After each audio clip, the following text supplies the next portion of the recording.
Halo, Woes, PS5 in the early lead, Avengers looks better, and your daily gaming news recap. Coming right up. Welcome back to Sodi Pop right here on YouTube. Today is Wednesday, July 29th. I'm Matty, and this is Chatty with Matty, your source for the daily gaming news recap. Of course, I just moved, so we had a bunch going on, but I will be back to the regular Monday, Wednesday, Friday schedule, and I'm actually going to put a video out tomorrow on Thursday, so be sure not to miss that. But I'm super happy to be back. Again, all the news is linked down below in the description, so if you're looking for a particular bit, go ahead and check that out. With that said, I have my drink. Let's chat. All right, to start with, we have Konami is entering the desktop PC gaming business. So this is coming from PC Gamer, and yeah, they happen to be entering with some crazy builds. When I say crazy, I mean crazy expensive and not in the good way. So right here, our pair product line is handled by Konami Amusements, which is also handled arcade systems and the company's esports interests. The models range from 184,000 yen, roughly 1750 in USD denomination, and then 338,000 yen, which is $3,205 depending on the specs.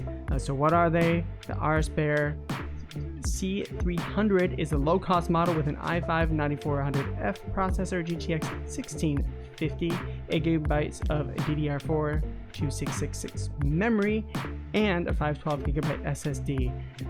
That's the low end. That's insane price for that. I mean, so the 1650 is a pretty low-powered GPU, like on the lower end of the spectrum. I have a 1660 Super right now on my machine. In the 1660 Super, I think you can find for $250, $300 now. And then probably cheaper if you find it used, especially DDR4 memory. That's like 2 memory generations behind. So DDR5, and the latest systems are using DDR6. There might be new ones out now I'm not aware of. And then a 512 GB SSD isn't anything special. That for 1750 is insane. I saw people saying you could probably get all that for like $500-ish. And then the bigger model is no exception. It has a Core i7, great, 16 GB DDR4 again, 2070 Super, not even a 2080 Ti. That's crazy. Anyways, good luck, Konami. Not holding out any hope. Persona 5 Scramble Phantom Strikers planned for Western release, confirmed in Koei Tecmo financial report. Yes, of course, we've been expecting that, so very excited to see that. This coming from PersonaCentral.com. And then we also have Nintendo of America saying, hey, Pokemon DX is out to play on a free trial. So go ahead and download that, check it out. Until August 4th, you can play Pokemon DX, a nice fighting game.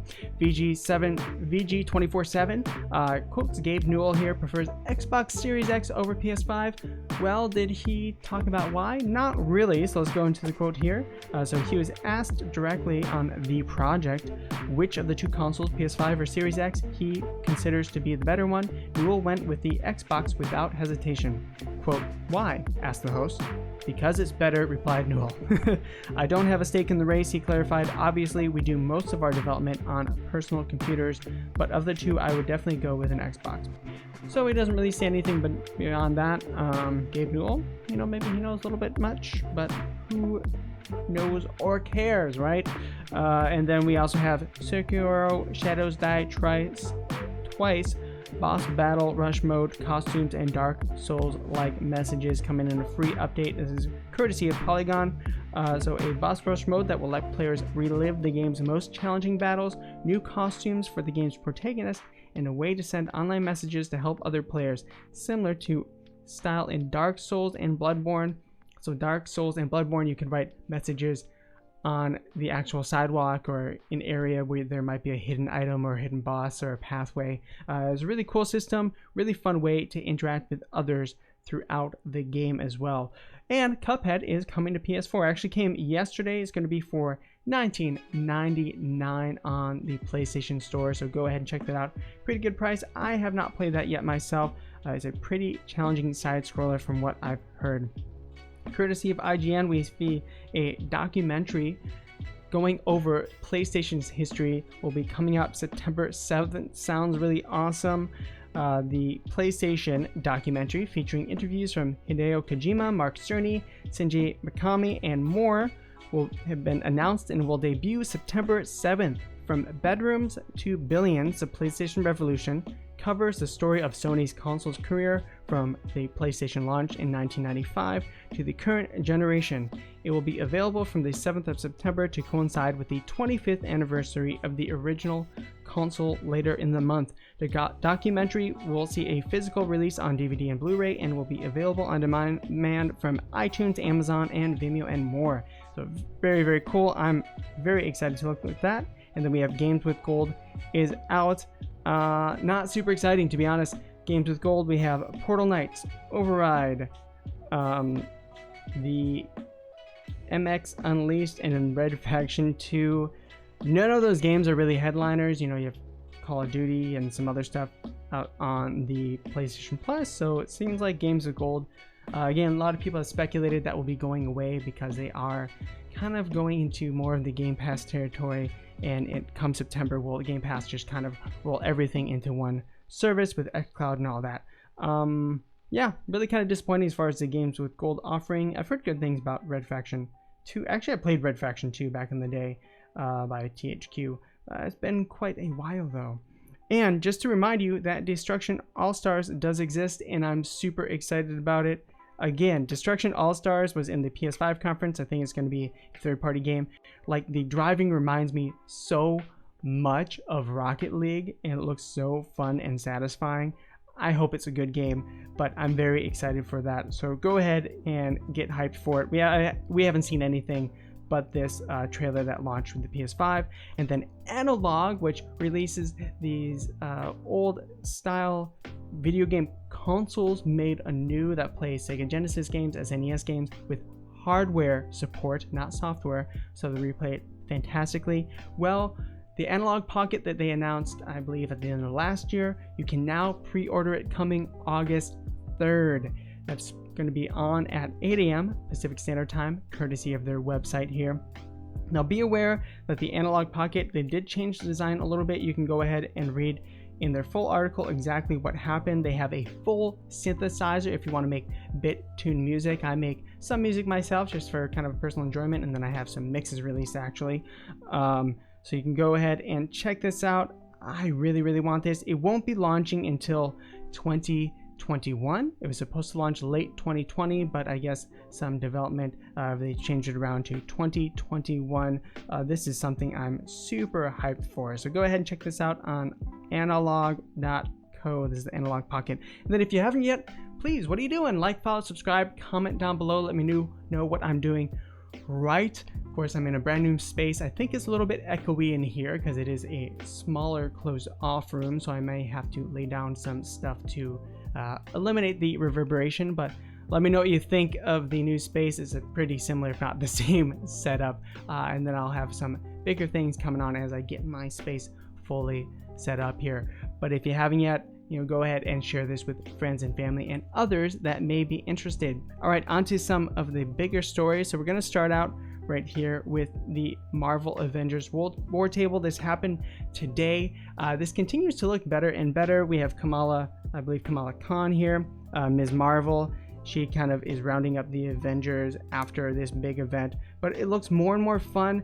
There actually looks to be quite a lot in the base game itself. All these different missions. What I find really cool about it is it seems to be a multiplayer game that you can really get a lot out of it in a single player narrative. So there's a lot of these, I think, these war table missions which require 4 people. Well, you can build up your Avengers team. So if you want to go out alone, your Avengers that you aren't playing as, so the Hulk, Iron Man, Ms. Marvel, they will come with you, and they will actually level up as you level up. So all your characters that are with you are the characters that you play with as well. So you each have your own individual levels, own individual characters, and you keep on the party. Very much like an RPG system that you play as a single player. So I'm super excited for that. They detail these harm missions, which are kind of these virtual reality battle room challenges. It seems like looks much cooler than I initially maybe thought, and I'm very excited for it. Now you can enter in the beta if you pre-order. The beta for the PS4 is a full week earlier than Xbox One and PC, so you're able to get into the beta on August 7th with the pre-order on PS4, but if you are on PC or Xbox One, August 14th is when the beta starts for you. And they also announced the first DLC character, Hawkeye. He definitely doesn't look like Jeremy Renner from, of course, the Marvel movies, but he's actually a bald, kind of cooler looking Hawkeye in my opinion. Definitely Hawkeye's cooler in video game format, I would say. So go ahead and check that out. It actually looks better and better the more I see it. I hope it plays good. I hope it feels good. That's going to be the major question, and we will see coming August 7th. Also, Sony is going to be launching a line of Bravia TVs along with its PlayStation 5. So this is coming from PressStart.com. Sony has announced the release of the Sony Bravia X90H and Z8H, which are both going to be marketed for use with PS5 under the new Ready for PlayStation 5 banner. The X90H is a 4K full array LED, and the Z8H is an 8K full array LED. 8K, wow. The X90H will display your games in 4K at 120 FPS with low amount of lag, 7.2 milliseconds, whilst the Z8H will showcase games in up to 8K as well as 4K at a super smooth 120 frames per second. Doesn't say anything about the lag on that particular one. 7.2 milliseconds is I would say, from what I've seen, a pretty medium or moderate amount of lag. It's not the lowest of low, but it certainly isn't cresting on 12 or 13 milliseconds, which would definitely, I think you could probably feel, but maybe not the best for competitive shooters, although it is 120 frames per second. So how does that differ? I don't know. You'd have to go ahead and probably look at like Digital Foundry's first and test on that. Very, very cool. Also, we saw that over half of gamers intend to buy a next-gen console with 3 months of launch, with the PS5 a clear favorite.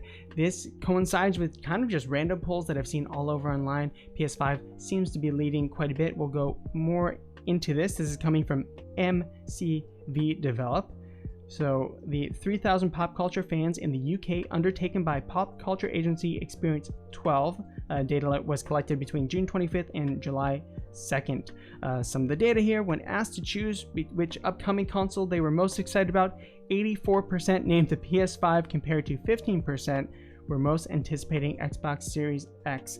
Again, this is the UK only, so to be fair, in terms of when they plan to buy these consoles, 37% said at launch, 9% expect to buy them within a month, 12% within 3 months, and 26% within 6 months of launch. And then the popular games: number 1, Cyberpunk 2077. Number 2, Marvel's Avengers. Again, those are both going to be cross-platform games, so super great. Tony Hawk's Pro Skater 1 and 2 Remastered coming for 3, which again, I believe that is only so far for the PS4 and Xbox One. I'm sure that will get upgraded to the latest generation. Dying Light 2 and Halo Infinite coming in at number 5. So very, very interesting. And one thing that I've been looking at, you can of course look at Google Trends, but I think for the hardcore kind of gaming sect, people go on chat rooms and Reddit and such. So I've been looking at the Reddit group sizes when I was like in the Reddit groups for PlayStation Vita. Is always exciting when you got another 10,000 members. But the Reddit group sizes for each of these. So Xbox One before July's event, because this information, remember, is coming from, it's ended. They stopped collecting the data on July 2nd. So this was well before July 23rd, which was the Xbox event. So it doesn't encapsulate how excited people are after the Xbox event. Well, now is after the Xbox event. How are people excited? Xbox had about 27,000 members, almost 30,000 members before the Xbox event. Well, now they're sitting at the Xbox Series X Reddit. They're sitting about 33.6 thousand members. So not big growth there. Compare that to the PlayStation 5, 306,000 members, about 10 times what the Xbox Series X has. It just seems like there's much more hype about the PlayStation 5, deserved or not. I think Xbox, the way they are taking the console generations and what they are trying to do with the console, and Xbox Game Pass really hints at what PlayStation 5 is getting at with their marketing, is that they are saying you got a new controller, you can only play in PlayStation 5, while people are more excited for PS5, where Game Pass, well, you can just stay with the old consoles until you feel the need to upgrade, which is great, very consumer friendly.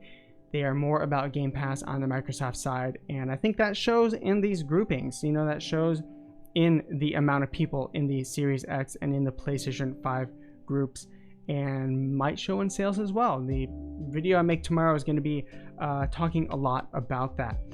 We also have the big controversy, or the woes over Halo Infinite. So a lot of people, the last Halo Infinite reveal, remember the 8-minute gameplay trailer, people weren't impressed. I would say very disappointed.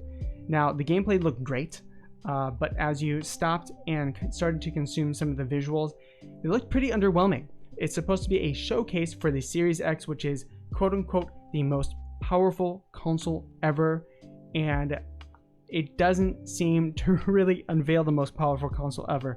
So this is Dan Chosik, if I'm pronouncing that correctly, narrative experience director.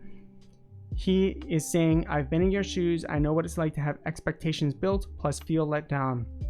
I want you to know your voice matters, is heard. You're not falling on deaf ears. I always want to live up to the legacy that Bungie pioneered. I personally care a lot about honoring that. That's awesome to hear from someone in Halo. It shows that they at least recognize it, or at least one person developing Halo recognizes it. And then another thing I want to point out is Halo in trouble. There is this interesting video coming out from Review Tech USA. He talks about different reviews of working at 343 Industries and what is going on there, what is possibly going on there. He says he got all this information from Reddit, and then he goes through some of the reviews that Halo might be in development hell currently. They're experiencing some crunch. We have heard crunch with so many games. You look at Rockstar, you look at development like for the PlayStation 4 for The Last of Us Part 2. They had some issues with that. Not only crunch, but mass disarray kind of at 343 Industries. I thought this was a interesting take on it. It could be in trouble, but one thing I wanted to point out. So he said he found these things, I believe, from Reddit. Now, I immediately recognized these things that he's looking at. These are coming from Glassdoor. Glassdoor is an amazing website if you're looking for a job. It kind of gives you a little bit of insight from people who currently work there, who previously worked there, if they enjoy the experience, kind of the salaries you can expect. So it's a good way to kind of get a little bit of information or insight into a company that you might want to work for. So I went ahead and looked at the Glassdoor reviews that he obviously looked at, and there's a brand new one. So a couple of complaints that came up with 343 Industries. Number one, their heavy reliance on outside contractors for engineering and such. Now, outside contractors can be cheaper for 343 to hire, and the bad part is that they're not inside people, so they're transient. They won't be there for very long. So they come in, they do a job, they leave. Now, if you have a code base that people are building upon, well, if you're part of 343, it's hard to keep track of what this outside contractor did that may be gone. People are also saying there's high turnover.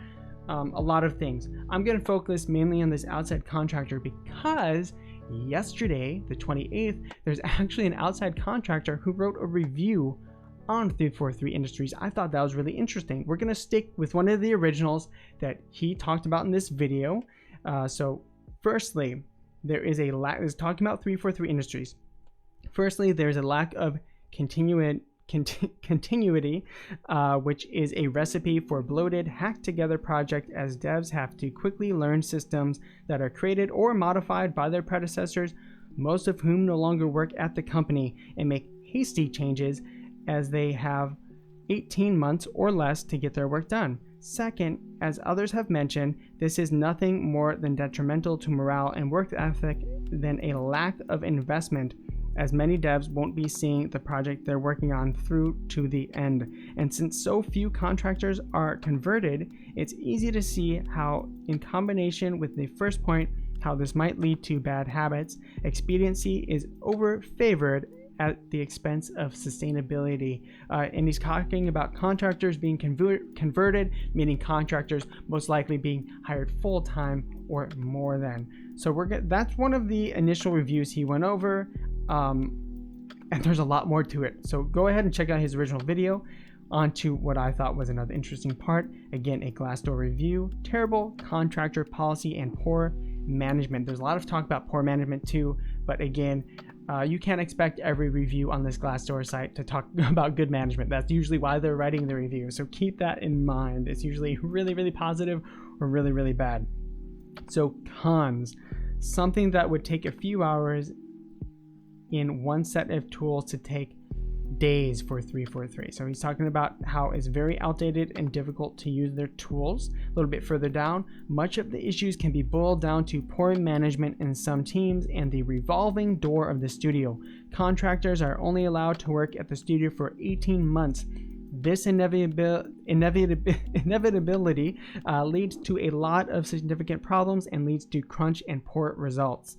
If Microsoft policy does not allow contractors to work longer than 18 months, don't hire so many contractors. It is significantly better for the quality of the product and employee satisfaction to get rid of the 18-month rule or stop hiring so many contractors. Having fewer great employees is always better than having hundreds, if not over 1,000 contractors.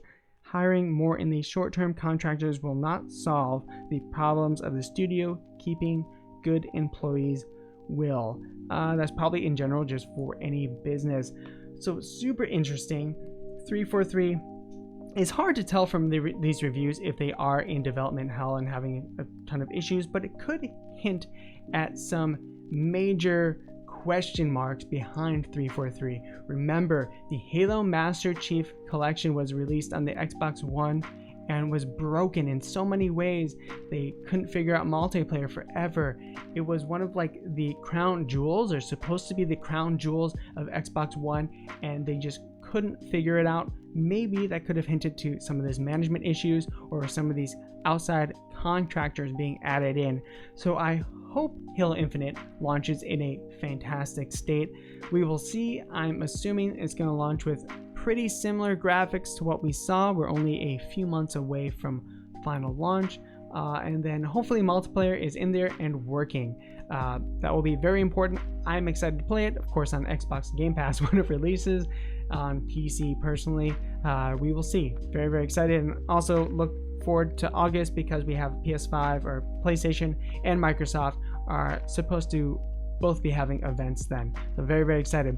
All right, guys. Well, that about does it. This is the first Chatty with Matty back in my new space. Very excited for it. We have some amazing things coming up for you. Of course, I'll be having a video tomorrow and then back on the normal schedule of Monday, Wednesday, Friday. Of course, thank you so much. Have a wonderful day. Remember, check me out on the 3Ts and IG, Twitter, Twitch, TikTok, and Instagram at Sodi Pop Media.